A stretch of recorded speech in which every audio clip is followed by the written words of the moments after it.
L'isola è vuota, senza turismo, molte fornaci ancora spente, ma Murano prova a resistere e non vuole vedere spenta una fiamma, l'orgoglio dell'arte vetraia, rinomata in tutto il mondo. Così, da un'idea di Manuel Tiffi, è nata l'iniziativa Io sono Murano, un appello per la salvezza al governo e a tutte le autorità.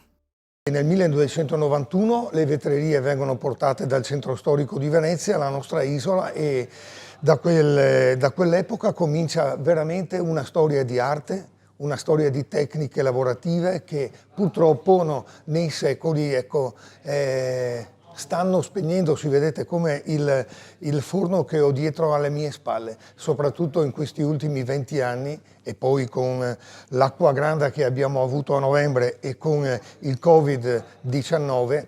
Senza turismo Venezia non può sopravvivere, anche per i suoi servizi essenziali con le isole, dati ai residenti.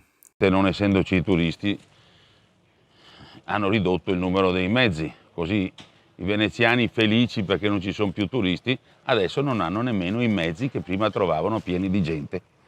Quindi qui purtroppo da isolani siamo diventati anche isolati. Le parole sono drammatiche.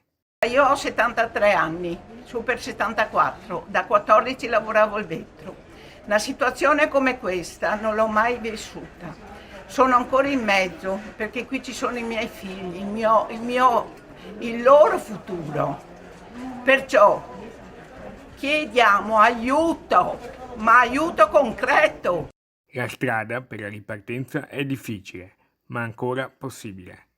Stiamo lavorando il vetro, come vedete questa è la situazione di oggi.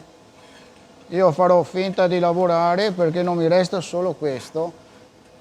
La situazione nostra è molto drastica, dobbiamo trovare una soluzione. Dobbiamo lavorare col turismo che ci dà da mangiare, dobbiamo lavorare con l'isola e con i loro vetrai.